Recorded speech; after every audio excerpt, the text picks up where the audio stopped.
Hi, welcome back to another segment of At the Table with Shirley. I'm Shirley Chancellor, pastor of Lighthouse Christian Church in Bismarck, Arkansas, and welcome back. Thank you for joining me again. Today's topic is a little controversial, maybe, but it's we tolerate too much. And we do, don't we?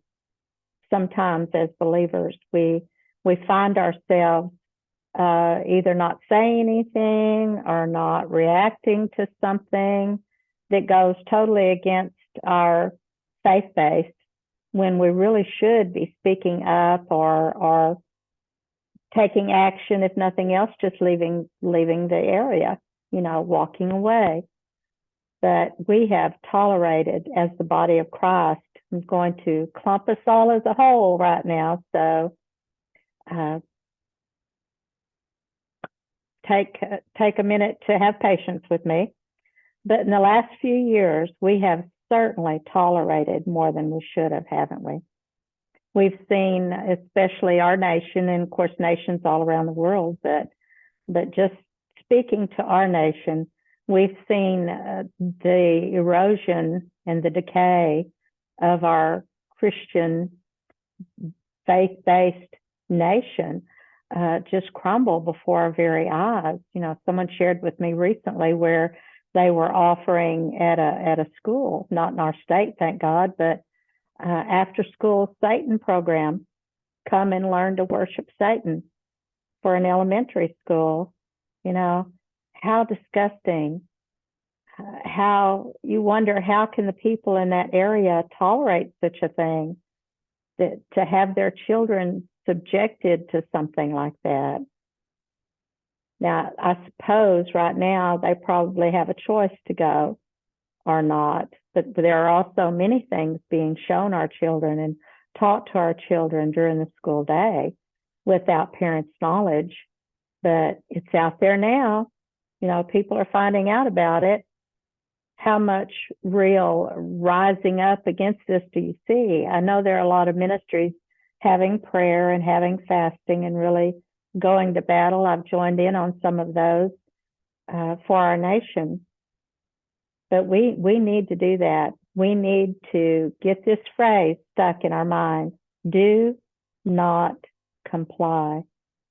Because what's coming down the pike, guys, we may have to really stand firm on some things that we've never stood firm on before.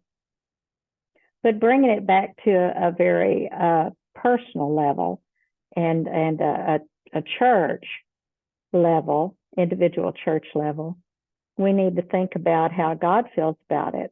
If we're not standing up against evil. I know we're supposed to love everyone, whether they're involved in sin or not involved in sin, but it doesn't mean that we should condone it or that we should engage with it or tolerate it, which we have done in great ways. And we see a lot of God's protection being withheld from our nation because of it, haven't we? Proverbs 25:26 says, when a lover of God gives in and compromises with wickedness, it can be compared to contaminating a stream with sewage or polluting a fountain. Wow. Our giving in or compromising in God's eyes is the same as throwing sewage in our drinking water. That's pretty bad. That's pretty filthy. That's pretty disgusting, isn't it, in God's eyes? In Daniel 6:10, even after Daniel learned that the king had officially signed his decree, he continued in his regular custom of praying at 3 times a day. He went to the upper chamber of his house and opened the window facing Jerusalem.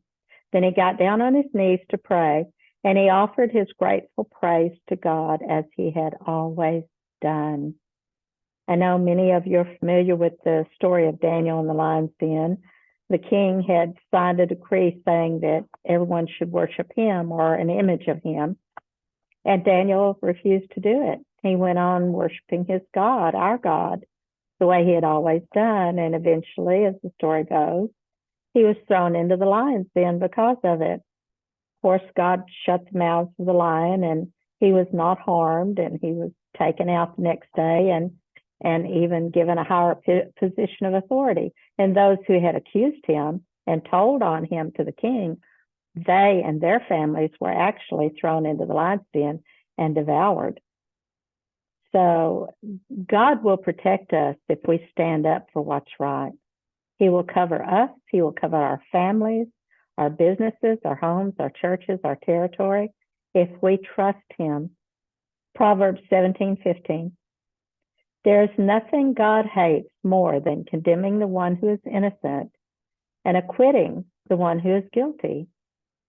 Does that sound familiar? Condemning the one who is innocent and acquitting the one who is guilty. Do we see that happening in our nation? Oh my goodness. We have people who innocently visited Washington, D.C. on January the 6th, several years ago, and they were put in prison for that, just for being on the premises. And they have not been given due process. They haven't been allowed to see families. They're living in horrible conditions, from what I understand. But yet there are many proven guilty in our government who are getting away with literally murder of us, murder of people, murdering of America. We've seen a flood of this in recent years. So when will the church stand up and say, we have tolerated too much? We will not comply. Even within our own families, our own churches, our own communities, you know, we need to be the beacon. We need to be the lighthouse on the hill, which is why we named our church Lighthouse, and we are on a hill. We need to be the example of discipleship, of leading the way and standing up for God's way, because he says it should be on earth as it is in heaven. If it isn't happening in heaven, it shouldn't be happening here. Well, thank you for joining me. I'd love to hear your thoughts. Be kind, though. I would love to hear your thoughts. And I will see you next time. Bye.